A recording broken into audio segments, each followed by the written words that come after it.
Hello friends, welcome back to our own channel. तो देखिए, जैसे कि हमें पता है कि राम मंदिर, इसके साथ लक्षद्वीप की जो न्यूज़ चल रही है, इसके चलते जो टूरिज्म स्टॉक है जिससे रिलेटेड है, इनके अंदर एक यहाँ पे एक अच्छी खासी तेज़ी यहाँ पे हमें देखने को मिले। स्टॉक फट रहे हैं यहाँ पे लिटरली। तो बहुत अच्छा मोमेंटम आया। कल हमने यहाँ पे इजी माई ट्रिप को देखा था, वहाँ पे भी एक अच्छा खासा मोमेंटम यहाँ पे स्टॉक बॉटम आउट होता हुआ नजर आ रहा था। मतलब स्टॉक बॉटम के आसपास चल रहा था। इस न्यूज़ के चलते स्टॉक के अंदर एक अपसाइड मोमेंटम स्टार्ट हुआ है। अगर बात करते हैं यात्रा स्टॉक की, तो देखिए ये स्टॉक के अंदर भी एक ब्रेकआउट होता हुआ नजर आ रहा है। मतलब ये स्टॉक एक रेंज में था, इसके अंदर एक ब्रेकआउट होता हुआ नजर आ रहा है। तो देखिए तेजी तो बहुत यहाँ पे बम्पर तेजी आप इसे कह सकते हैं, लेकिन क्या इस तेजी के अंदर यहाँ पे तेजी को पकड़ना है क्या दौड़ के? तो किस तरह से स्टॉक को यहाँ पे हमें बाय करना चाहिए? देखिए ट्रेडिंग के लिए अगर आप स्टॉक को पिक करते हैं, मतलब देखिए इन्वेस्ट और ट्रेडिंग ये दो अलग बातें होती है। अगर आप इन्वेस्टमेंट के लिए स्टॉक को पिक करते हैं, तो वहाँ पे आपका व्यू लॉन्ग टर्म का रहता है। अगर आप ट्रेडिंग के लिए स्टॉक को पिक करते हैं, तो ट्रेडिंग के लिए आपका व्यू वहाँ पे शॉर्ट टर्म का रहता है। तो बेसिकली क्या होता है, हम न्यूज़ को देखते हैं और अंधाधुन स्टॉक को बाय कर लेते हैं।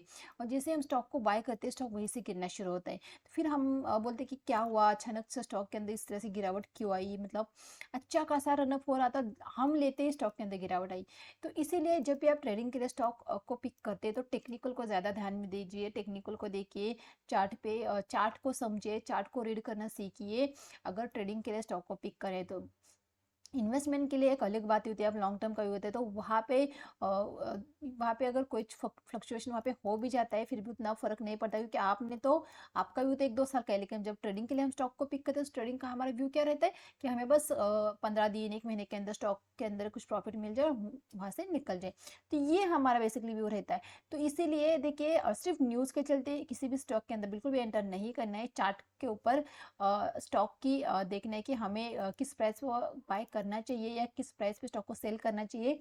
और यहाँ पे रिस्क अपनी कितनी रहेगी। अगर मान लो किसी भी स्टॉक नीचे आ जाता है, तो वहाँ पे हम कहाँ पे निकल सकते हैं? एग्जिट पॉइंट हमेशा देखिए, अगर आप ट्रेडर हो तो आपके लिए आपको सबसे पहले आपका एग्जिट पॉइंट ढूंढना है इस यहाँ पे। फिर आपको एंटर करना है। एंटर पॉइंट से पहले आपको एग्जिट पॉइंट डेफिनेटली टेक्निकल के यहाँ पे चार्ट के ऊपर देखना जरूरी है। तो ये एक ट्रैवल एजेंसी है। तो आइए इसके फंडामेंटल के ऊपर एक बार नज़र डाल लेते हैं कि किस तरह से देखने को मिला। स्टॉक प्रेजेंटली 177 के आसपास ट्रेड करता हुआ नजर है। यहाँ पे हमें ऑलमोस्ट 1% के आसपास की यहाँ पे गिरावट देखने को मिल रही है स्टॉक के अंदर। स्मॉल कैप स्टॉक है, जैसे कि मैंने कहा, यहाँ पे ट्रैवल एजेंसी है। तो क्विकली अगर हम यहाँ पे 1 मंथ की बात करते हैं स्टॉक के, 1 मंथ के अंदर 36% स्टॉक ने यहाँ पे रिटर्न दिखाए हैं। तो यहाँ पे अगर हम फाइनेंशियल की बात करते हैं, कंपनी की फाइनेंशियल की अगर बात करते हैं, तो देखिए रेवेन्यू यहाँ पे डेफिनेटली प्रीवियस ईयर से हर एक ईयर में बढ़ता हुआ दिख रहा है। इसके साथ कोई भी रेड फ्लैग नहीं है स्टॉक के अंदर। हाँ, स्टॉक हमें एक ओवरबॉट जोन में डेफिनेटली यहाँ पे देखने को मिलेगा, क्योंकि स्टॉक के अपने हाई के आसपास ट्रेड करता हुआ नजर आ रहा है। अगर बात करते हैं नेट इनकम की, तो देखिए कंपनी पहले लॉस में थी यहाँ पे, और फिर यहाँ पे स्टॉक यहाँ पे प्रॉफिट में आती हुई दिख रही है। यहाँ पे अगर नेक्स्ट क्वार्टर की बात करें, तो फिर से कंपनी का यहाँ पे लॉस्ट दिखने को मिल रहा है। तो कंपनी के फंडामेंटल फाइनेंशियल की बात करें, तो फाइनेंशियल के रेवेन्यू बढ़ रहा है, लेकिन कंपनी का प्रॉफिट यहाँ पे नेट प्रॉफिट यहाँ पे माइनस में चलता हुआ दिख रहा है। तो आइए प्रमोटर की होल्डिंग को देख लेते हैं एक बार। प्रमोटर की होल्डिंग की बात करें, तो देखिए 64% की यहाँ पे प्रमोटर की होल्डिंग है। 16% यहाँ पे म्यूचुअल फंड की होल्डिंग है। 3.11% डीआईएस की होल्डिंग है।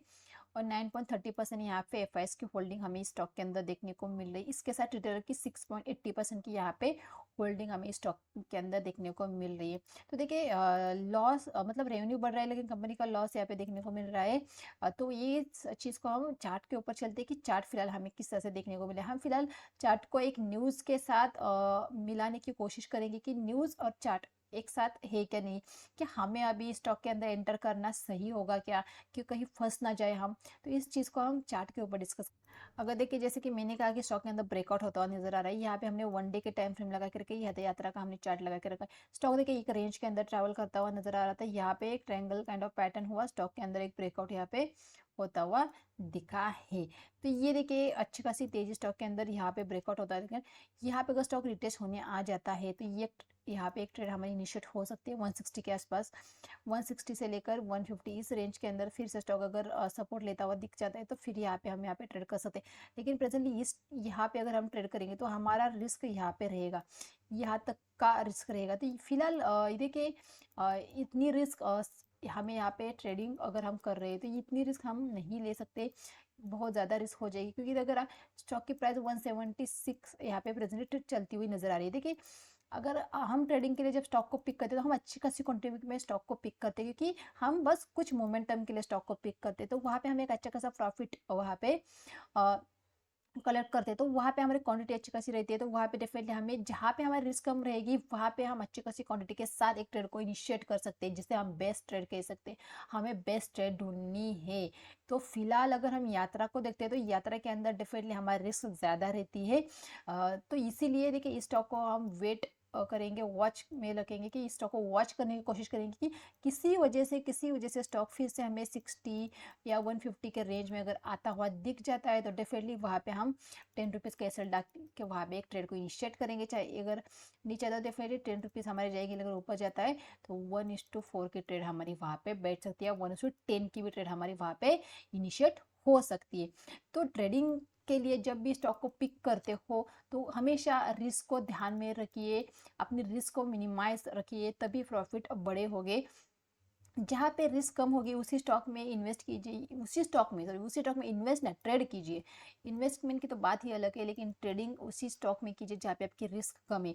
चाहे वो स्टॉक आपके हाथ में, चाहे भले यहाँ से ऊपर क्यों ना जाए, छूट जाए तो कोई बात नहीं, मार्केट के अंदर बहुत सारे कंपनीज है, बहुत सारे स्टॉक है, छोड़ दीजिए इसे, कोई और स्टॉक देख लेंगे। लेकिन हमारे रिस्क को पहले देखिए, पैसे को वहाँ पे डेफिनेटली मार्केट के अंदर बहुत ज़्यादा लोग लॉस इसी वजह से करते हैं कि बस फोमो में आके यहाँ पे ट्रेड कर लेते हैं, वहाँ पे फंस जाते हैं। बस आपको फंसना नहीं है किसी भी ट्रेड के अंदर। तो गाइस वीडियो अच्छा लगे तो वीडियो को लाइक और चैनल को जरूर सब्सक्राइब कीजिए। Thank you.